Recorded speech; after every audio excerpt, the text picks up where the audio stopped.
Matt Bezdicek here with the NuWay Agronomy team, John Zook with WinField United, and Director of Crop Nutrients Dan Schley from our NuWay Agronomy team, here to kind of summarize our sulfur videos that we've kind of been putting on throughout the course of the year. One question that we get asked as we're going into fall application of fertilizer is trying to have a sulfur plan for next year. And John, what is your take on rates that we need to be looking at? Possibly hint a little bit on sources, but mainly just trying to understand, how much do we need out here? Yeah, so we're beginning to see a lot more need for sulfur just because of the cleaning up of the atmosphere.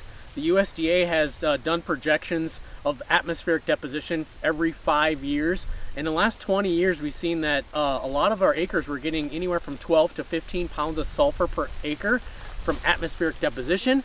And now in the last few years, we've been getting less than 1 to 2 pounds. So that puts us at a deficit of a little over 10 pounds an acre of sulfur needs.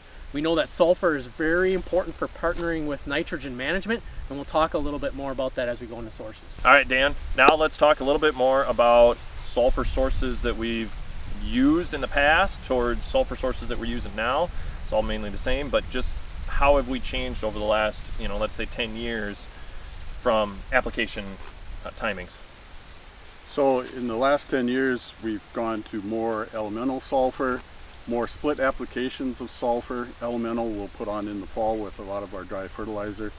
When we go into springtime, then we'll use the ammonium sulfates and the ATS or ammonium thiosulfates. I like the split application. We've got the elemental out there in the fall that will break down for the next 2 to 3 seasons.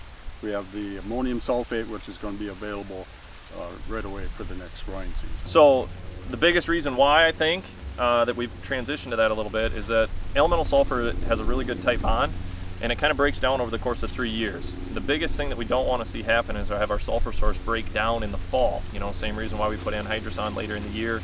The microbes can start to break down that and take it into a negatively charged molecule that can be leached through. So elemental sulfur does a really good job of keeping a tight bond, and then I would say gypsum does a really good job of keeping a tight bond. Gypsum will keep it tied up until that following season and then kind of release itself throughout the course of that year.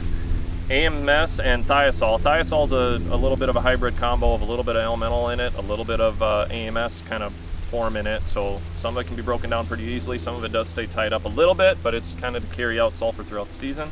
AMS is a little bit more of a quicker breakdown, and I guess Zook, from the standpoint of, you focused on nitrogen and nitrogen being important, we also know sulfur is important.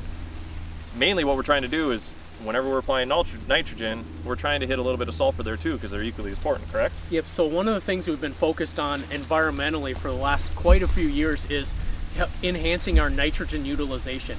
One of the ways we can do that is different nitrogen management practices, but the other ways is the way corn plants use nitrogen, they need sulfur to use that nitrogen.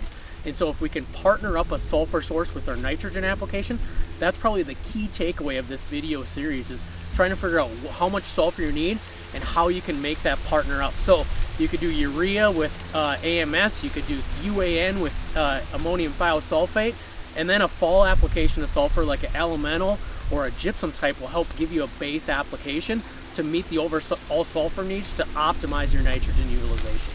So that's the biggest take home. I appreciate you guys hanging with us for these 3 videos, but the main takeaway is let's get our sulfur rate right so that we can utilize all the nitrogen that we put out there. Thanks.